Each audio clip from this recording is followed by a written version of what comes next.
président du Faso déplore l'incident qui a conduit à la grève des transporteurs routiers et les invite à reprendre leurs activités. Sur le terrain, l'impact du mouvement d'humeur des transporteurs routiers se ressent dans certains secteurs d'activité. Stations d'essence et sociétés de transport fonctionnent au ralenti. Dans ce journal, nous irons faire le constat à Bobo-Dioulasso. À quelques jours du pèlerinage à la Mecque pour les musulmans burkinabés, le gouvernement invite le comité d'organisation à tout mettre en œuvre pour réussir le voyage et le séjour des pèlerins. Le comité national d'organisation qui dit être au dernier réglage pour permettre aux musulmans burkinabés de bien accomplir le 5e pilier de l'islam. Le premier vol pour le Hajj 2017 est prévu pour le lundi prochain à l'aéroport international de Ouagadougou. Actualité à l'étranger, au Mali, la mission des Nations Unies a découvert des fosses communes dans la région de Kidala. Le nombre de corps contenus dans ces fosses reste à déterminer, mais la certitude est qu'il y a eu des exécutions sommaires dans ce pays. Cette découverte risque de compromettre les efforts de paix au Mali. Mesdames, Messieurs, bonsoir. Merci de nous suivre. Cela dit, la grève des transporteurs routiers a été au menu des échanges ce soir même entre le président du Faso et une délégation de la Confédération syndicale du Burkina. Après avoir déploré l'incident ayant conduit à cette grève, le chef de l'État invite les grévistes à reprendre leurs activités pour ne pas compromettre le développement du pays. Le point de l'audience avec Kwale Nebié et Bouma Ernest Nebié. Le problème des chauffeurs routiers porté au sommet de l'État. Ici, ils sont reçus par le président du Faso, Roch-Marc Christian Kabouré. Après des échanges fructueux, le président du Faso leur a demandé de reprendre le travail. Le président nous a dit qu'il nous a compris.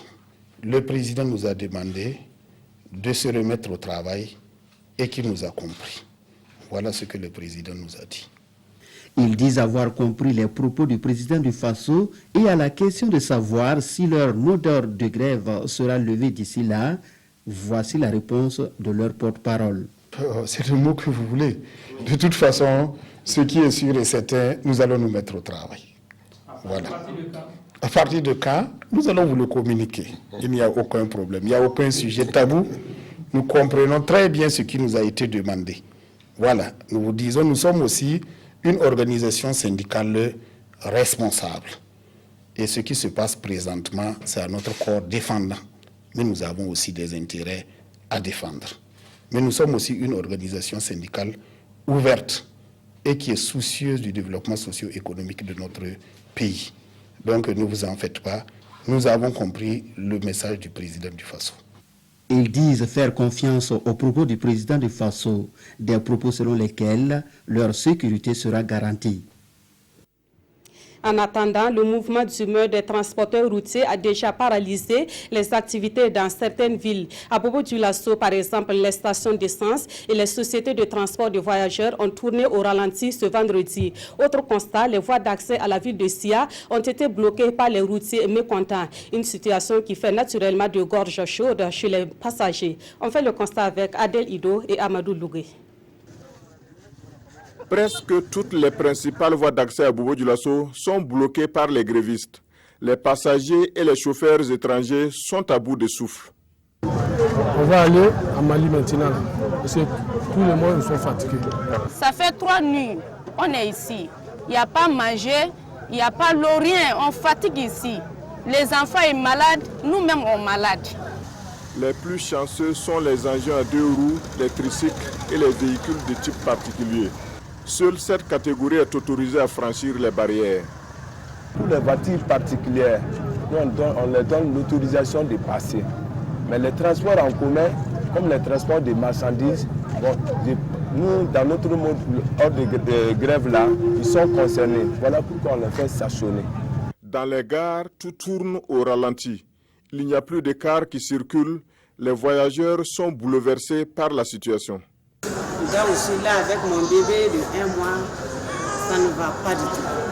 En tout cas, nous on n'a rien fait. Nous sommes des passagers. Donc vraiment, il faut que le gouvernement fasse quelque chose pour qu'on puisse quitter ici même. Depuis avant-hier, les passagers sont bloqués. Nous sommes obligés de leur donner à manger parce qu'on ne sait pas qui a l'argent, qui n'en a pas. Les répercussions de cette grève des routiers touchent aussi les stations d'essence. Ici, il n'y a plus de carburant dans les réservoirs. Tout est bloqué. Les systèmes qui font venir notre carburant, et tous ils sont bloqués. Donc actuellement, ça fait que notre marché là est perturbé. Les rares stations d'essence où il y a encore un peu de carburant sont prises d'assaut par les clients. Autre point de l'actualité, quelques départements ministériels ont identifié les projets à mettre en œuvre dans le cadre du partenariat public-privé. Il s'agit notamment du ministère des Infrastructures, du ministère de l'Éducation nationale et celui de la Santé. Hier, les premiers responsables de ces ministères sont allés présenter leur projet PPP au chef du gouvernement. Des précisions avec Issaka Ouedraogo et Ismaël Zuloma Sirima. Le gouvernement est en vacances. Pourtant, certains membres du gouvernement sont toujours au four et au moulin. Ce jeudi, ils étaient à la primature pour présenter à Paul Kabatieba les projets d'infrastructure dans le domaine de l'agriculture, de l'eau et de l'énergie. Le ministre des Infrastructures annonce que dans le cadre des projets partenariat public-privé, certaines voies du centre-ville de Ouagadougou feront peau neuve. Comme les routes qui sont aux accès des villes, notamment la sortie vers Ouagbia et la sortie vers Pau, de même que d'autres voiries, aussi bien à Ouaga qu'à Bobo. Au niveau de l'éducation nationale, il y a de bonnes nouvelles pour les amoureux des filières scientifiques. Nous avons deux projets. Le premier projet, il s'agit d'équiper 24 lycées en laboratoire. Et le deuxième projet, c'est l'électrification solaire de 130 écoles, et 150 écoles et 30 CEG. Dans le secteur de la santé, 4 groupes de projets ont été présentés, dont le premier est la construction d'infrastructures sanitaires dans les 13 régions du Burkina. Le deuxième groupe, c'est l'équipement. Et donc l'ensemble des hôpitaux ont besoin d'équipements pour travailler et surtout permettre aux spécialistes qui ont été affectés dans les différents hôpitaux dans toutes les 13 régions de travailler avec les équipements de référence pour les spécialités. Le troisième groupe de projets va consister à la réparation des équipements qui sont en panne dans les différents hôpitaux. Le quatrième groupe concerne les consommables et fournitures de bureaux. Le programme 40 000 logements est également un important projet du gouvernement burkinabé. Après l'étape des souscriptions, l'heure est à l'étude des prix des équipements pour la concrétisation de ce projet. À ce sujet, une rencontre s'est tenue hier à Ouagadougou à l'initiative du ministère de l'Urbanisme et de l'Habitat. Les acteurs intervenant dans la mobilisation des équipements et les promoteurs immobiliers ont été conviés aux échanges. Le point avec Alidou Badzini et Oumou Sissi. Le ministère en charge de l'habitat rencontre les acteurs de la construction impliqués dans la réalisation du projet 40 000 logements lancé par le gouvernement en juillet dernier. Au menu des discussions, une étude de prix des équipements et matériaux de construction avant le démarrage des travaux. Dans la mesure où le programme va permettre de mettre tout le Burkina Faso en chantier, je pense que les acteurs doivent pouvoir aider en faisant des efforts de réduction des coûts de vie. Tout en saluant l'initiative, promoteurs et équipementiers entendent tous mettre la main dans la pâte pour faire de ce projet une réalité. Nous sommes en train de discuter pour savoir dans quel cadre nous pouvons mettre un ciment de bonne qualité et un ciment aussi de bon prix pour pouvoir rester dans la logique donc, du logement social. Nous avons aussi un devoir social ici au Burkina Faso et nous sommes prêts à l'assumer. Cependant, pour certains acteurs, l'heure n'est plus aux discussions. Ils s'impatientent pour le démarrage des travaux. Si le gouvernement est prêt aujourd'hui à signer des conventions pour donner, nous sommes prêts quand même à les accompagner pour qu'ils puissent quand même avoir des logements pour donner à ceux qui ont souscrit. Sinon, si on doit prendre tout notre temps à tourner, ce n'est pas intéressant. Là où ça pèse personnellement à mon niveau, si j'ai un contrat de travail ce soir, dès demain matin, vous allez voir le machine sur le terrain pour commencer les travaux. Le projet 40 000 logements s'inscrit dans le programme présidentiel du gouvernement actuel pour faire de l'accès au logement un droit effectif pour tous les Burkinabés. Le cadre sectoriel de dialogue dénommé Transformation industrielle et artisanale fait le bilan de ses activités. Ce cadre sectoriel qui regroupe 4 ministères est parvenu à un bilan jugé satisfaisant avec 48% d'activités réalisées. Et pour la suite, les responsables affichent leur optimisme tout en précisant les actions à mener pour plus de performances. Roger Kam et Zalissa Sanfo. Promotion de la bonne gouvernance, accès à l'eau, à l'assainissement et aux services énergétiques de qualité, développement d'un secteur industriel et artisanal compétitif. La liste des missions assignées par le PNDS au cadre sectoriel de dialogue, transformation industrielle et artisanale est bien longue. Et que retiennent les acteurs après 6 mois de mise en œuvre? Ils sont ici pour le bilan. Nous avançons sereinement parce que nous avons réalisé un taux global pour nous 4 de 48 forts%. Donc il nous reste encore 6 mois. Nous pensons que nous allons donc atteindre en tout cas les objectifs qui nous ont été assignés. Un bilan jugé positif certes, mais atteint au prix de multiples efforts. Selon le ministre, les ressources financières se font rares. Tout n'est pas argent. Et nous, en tout cas, ensemble avec mes collaborateurs, mes collègues, ministres aussi, on est fortement engagés pour atteindre les objectifs qui nous ont été assignés au titre de cette année 2017. Le cadre sectoriel de dialogue transformation industrielle et artisanale regroupe 4 départements ministériels. Et ici, chaque représentant va faire le point sur les difficultés rencontrées pour qu'ensemble des solutions soient trouvées pour une réalisation sans faute des missions. Autre point de l'actualité, les musulmans du Burkina Faso se préparent pour le pèlerinage à la Mecque. Et dans le cadre des préparatifs à ce pèlerinage, le ministère en charge de l'administration territoriale a rencontré les agences de voyage ce vendredi à Ouagadougou. Objectif à rappeler aux uns et aux autres les conditions d'une bonne organisation du pèlerinage à la Mecque. On fait le point avec Konsoun Koulibaly et Lambert Soma. À 72 heures du premier départ des pèlerins burkinabés pour le Hajj 2017, les différentes parties accordent leur violon. Le ministre de l'Administration du territoire et de la décentralisation a tenu un langage de vérité à l'endroit du Comité national d'organisation et surtout des agences de voyage. J'ai dit aux agences, et j'ai répété, celui qui inscrit son nom, qui n'investe pas l'argent, il n'ira pas à la Mecque. Si les agences là prennent l'argent de quelqu'un et il ne le verse pas au comité, la personne n'ira pas à la Mecque. Donc nous ne voulons pas des situations où des gens sont en règle et n'ont pas pu voyager. Mais nous avons dit aux agents de faire le point d'ici à demain pour que nous puissions vérifier que si tout le monde a le visa. 10% des 8143 inscrits au Hajj 2017 ne se sont pas encore acquittés de l'entièreté de la somme des 2 171 720 francs qu'il faut débourser pour effectuer le voyage. Il faut payer les logements, il faut payer les travel checks, il y a United Office qu'il faut payer, il y a d'autres taxes qu'il faut payer. Tant que ces paiements, ces différents paiements ne sont pas ouverts, le visa ne peut pas être généré. C'est électronique. Ce n'est pas manuel. Or, si le pèlerin vient vous donner 50 000 ou 100 000 ou même 1 million, il n'a pas payé tout, vous ne pouvez rien faire. Toutes les parties prenantes s'accordent sur la date du premier vol, à savoir le 14 août prochain.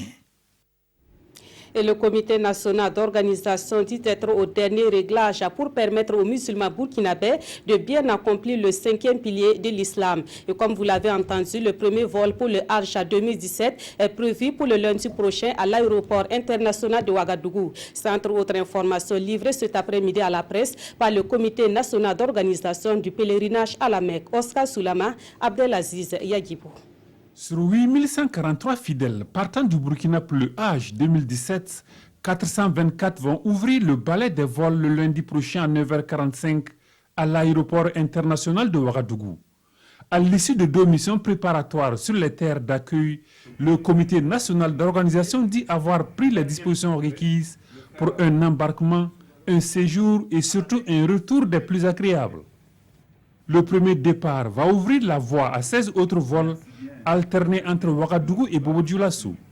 12 vols partiront de Ouagadougou et 5 de Bobo-Dioulasso. La révision du programme des vols aller et retour qui, initialement prévu du 17 au 27 août, a été ramené du 14 au 25 août. Le retour est revu du 19 au 28 septembre 2017.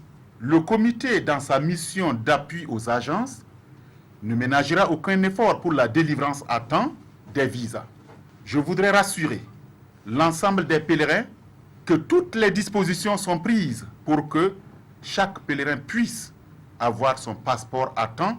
Le regroupement, le filtrage et le convoyage des fidèles vers l'aérogare pèlerin se fera à partir du stade municipal pour ce qui concerne les départs de Ouagadougou.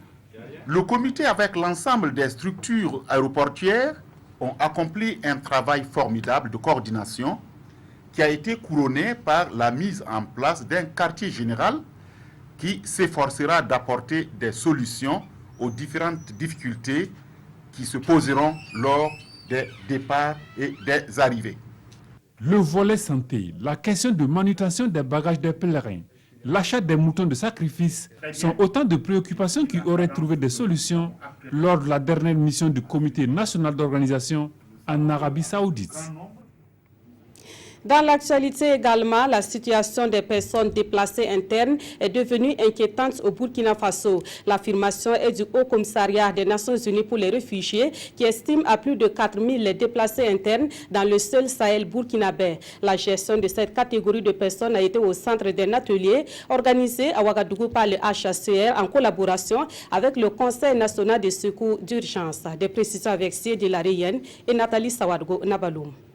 Les personnes déplacées internes sont ceux qui, du fait des conflits intercommunautaires, des conflits post-électoraux ou des chefferies traditionnelles, ou encore du terrorisme, ont quitté leur village, leur communauté pour trouver refuge dans un endroit sécurisé, mais qui restent dans leur pays. Au Burkina Faso, rien que pour l'année 2017, à la date du 30 juin, ce sont plus de 4000 personnes déplacées internes qui ont été enregistrées dans le Sahel. Une préoccupation pour les acteurs humanitaires réunis à Ouagadougou pour réfléchir ensemble afin de trouver les voies et moyens pour accompagner ces déplacés internes. L'importance de cet atelier aujourd'hui, c'est d'en parler, d'abord de la Convention et de voir comment nous pouvons l'appliquer au Burkina Faso. Et il faut justement un cadre légal. Et ça nous permettra de mieux travailler. Et donc, faire connaître ce cadre légal, identifier ces personnes, identifier les besoins et voir comment leur apporter une assistance. Le Burkina Faso fait partie des 27 pays qui ont signé et ratifié la Convention de Kampala à la date d'aujourd'hui sur les 56 que compte l'Union africaine. Une convention qui exige des États la nécessité d'établir et de renforcer des mesures régionales et nationales pour prévenir et éliminer les causes profondes du déplacement interne. Nous avons déjà l'accueil que nous faisons pour les personnes déplacées. Nous avons l'assistance alimentaire et matérielle. Nous avons aussi des actions d'appui psychosocial. Nous avons aussi des actions de médiation et de réconciliation. Pour la représentante du HCR au Burkina Faso, la convention existe déjà, mais il faut la domestiquer, c'est-à-dire l'inclure dans la législation burkinabé.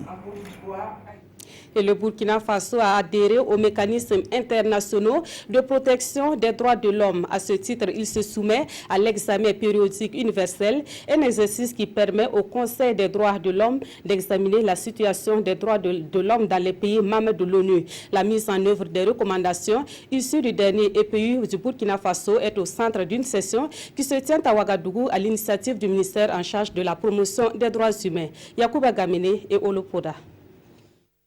Le Burkina Faso prépare son troisième passage à l'examen périodique universel, un mécanisme des Nations Unies qui permet d'examiner la situation des droits de l'homme dans les pays membres.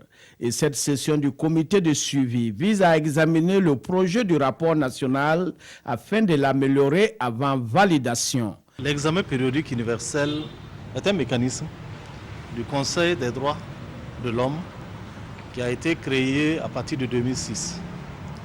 Et ce mécanisme permet d'évaluer la mise en œuvre des conventions relatives aux droits humains volontairement ratifiées par chaque État.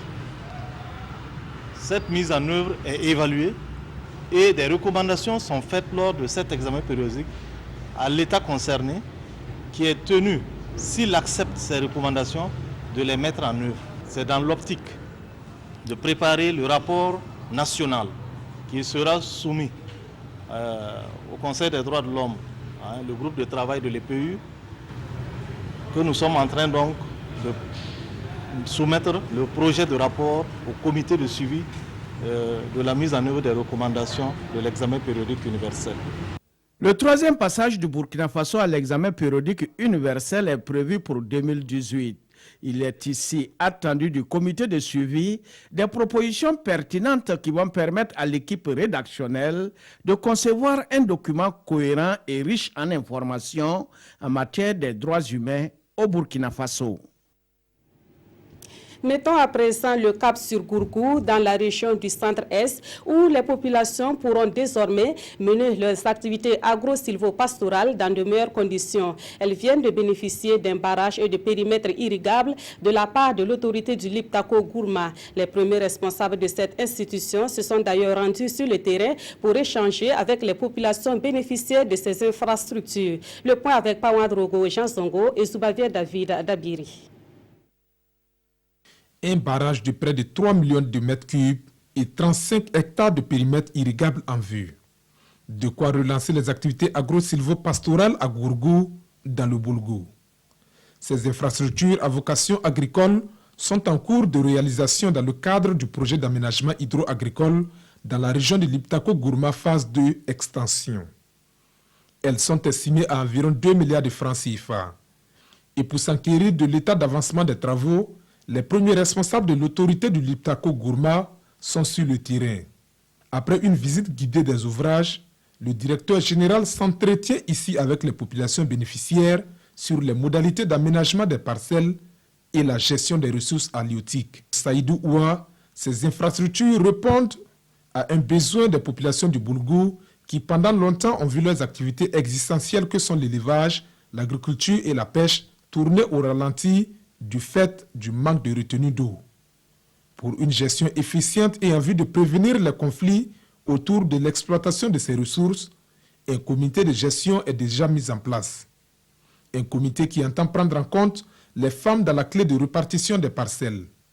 Les services techniques en charge de l'eau et de l'agriculture du Centre-Est sont également impliqués dans la réalisation de ce projet. Les infrastructures sont prévues pour être livrées d'ici la fin de l'année 2017. On revient à Ouagadougou pour parler de lutte contre le grand banditisme. Le commissariat de police de l'arrondissement de Baskoui a démantelé 2 réseaux de malfrats. Ils étaient spécialisés dans le cambriolage à des lieux de commerce dans la capitale burkinabé. Les présumés malfrats ont été présentés à la presse ce vendredi. Issa Kafando et Draman Guéné. Fin de cavale pour ces 9 présumés cambrioleurs, dont 5 récidivistes. Âgés de 16 à 32 ans, ces présumés malfrats ont cambriolé 7 boutiques de vente de téléphones dans la ville de Ouagadougou. Aujourd'hui, ils ont maille à partir avec la police de Baskoui. Ces malfrats ont pu cambrioler 4 boutiques, emporter 28 téléphones portables d'une valeur de 1 175 000. Et une somme de 400 000 aussi a été emportée dans une boutique de vente de marchandises diverses. Comme bien saisi, entre les mains de ce groupe, ces 6 téléphones portables étaient neufs sur les 28 emportés. La deuxième bande emportait 22 postes téléviseurs, écran plat, 10 appareils boomer, 4 ventilateurs et un ordinateur portable. Comme bien saisi, entre leurs mains, on a un vélomoteur de marque Yamaha Krypton, 13 postes téléviseurs sur les 22. Dérobés, on a pu saisir 13, 2 appareils de musique boomer, un ventilateur et un ordinateur portable. Pour parvenir à leurs basses besoins, ces présumés voleurs ont un mode opératoire hors du commun. La nuit, armés de machettes, ils passaient à l'action entre 1h et 3h du matin. Les opérations étaient planifiées et chacun avait un rôle bien défini. Les uns faisaient le guet, pendant que les autres défoncent la porte de la boutique avec des pieds de biche. 2 autres étaient chargés d'assurer la sécurité de ceux qui s'introduisaient dans les boutiques. La deuxième bande, composée de 3 personnes, ils ont un terme, le parachutage. C'est-à-dire, le parachutage consiste à quoi? Comme au regard des cambriolages, les commerçants ont renforcé les dispositifs des portes. Donc, ne pouvant plus passer par les portes, ils passent maintenant par le toit. D'autres éléments du groupe sont toujours recherchés par la police. Mais en attendant, ces partisans de moindre effort appréhendés ici iront après cette présentation ruminer leur peine en prison. Actualité à l'étranger avec cette découverte macabre qui pourrait menacer l'accord de paix au Mali voisin. La mission des Nations Unies a découvert des fosses communes dans la région de Kidal. Le nombre de corps contenus dans ces fosses reste à déterminer, mais la certitude est qu'il y a eu des exécutions sommaires dans ce pays. Des fosses communes ont été découvertes au Mali, dans la région de Kidal, au nord du pays. Cette découverte a été faite par la mission des Nations Unies. Il y a actuellement une enquête car la région souffre d'un regain de violence entre les combattants de la coordination des mouvements de l'Azawad et les pro-gouvernementaux. Des violations des droits de l'homme sont dénoncées. Le directeur de la mission des Nations Unies au Mali affirme qu'il y a 2 tombes individuelles et 2 fosses communes à Anefis, au sud-ouest de Kidal. Le défi que nous avons consiste à déterminer la manière dont ces personnes ont été exécutées ou tuées. Nous ne savons pas combien de corps il y a dans ces fosses communes et ces tombes individuelles. Et ensuite, reste à savoir qui en est responsable. La seule certitude à l'heure actuelle, il y a eu des exécutions sommaires. L'accord de paix signé en 2015 est donc menacé. Les combats ont repris dans la région depuis le mois de juin et les Nations Unies craignent des représailles de la part des civils. Et puis en bref et en image, en Égypte, au moins 36 personnes ont été tuées ce vendredi dans une collision entre 2 trains. L'accident qui s'est produit à Alexandrie dans le nord du pays a également fait plus de 120 blessés selon un bilan du ministère égyptien de la Santé. On revient au Burkina pour jeter un coup d'œil sur l'actualité traitée dans la presse écrite. Les parutions se sont intéressées au verdict du procès du journaliste Lukman Sawargo et à la situation politique au Kenya au lendemain de l'élection présidentielle. La revue de presse est signée Vincent Tchendrebego. Procès en diffamation de Lukman Sawargo, largement médiatisé, et le doute profite aux journalistes. Selon Sidouaya, le directeur de publication du journal Le Soir, poursuivi pour diffamation par des magistrats, le tribunal de grande instance de Ouagadougou a estimé que les faits à lui reprocher n'étaient pas établis. Conséquence, Lukman Sawargo, relaxé, titre le pays et sort indemne de la procédure intentée contre lui. L'observateur Palga rappelle les faits et c'est parti d'une publication sur Facebook où le journaliste relevait des soupçons de corruption de magistrats, ce qui n'a pas été du goût de ces derniers. C'est le triomphe pour la liberté d'expression selon aujourd'hui au Faso. Une victoire et il est nécessaire que des leçons soient tirées, ajoute le président de l'association des journalistes du Burkina dans les colonnes de ce journal. Mais l'intéressé, quoique satisfait, fait dans la retenue car le camp d'en face peut faire appel. Vendredi de l'apocalypse ou de tous les dangers, quelques quotidiens expriment l'inquiétude sur la situation politique kenyane. C'est en principe aujourd'hui que les résultats des élections générales sont attendus, rappelle l'observateur Palga. Mais déjà à Nairobi, le ton est déjà donné et les opinions tranchées, tandis que le pays tout entier retient son souffle. Le rôle de l'opposant Odinga paraît crucial pour éviter que la situation dégénère, alors que lui-même dit ne pas contrôler le peuple. Pour aujourd'hui au Faso, si Raila Odinga, après cette énième tentative, est victime de fraude, on peut comprendre qu'il se rebiffe et lance ses hommes dans la rue. Tout comme Uhuru Kenyatta, s'il a gagné les élections dans les règles, ne peut céder le fauteuil présidentiel parce qu'il faut simplement contenter un éternel rival. Et c'est la fin de ce journal. Merci de l'avoir suivi et merci de votre fidélité à la RTV.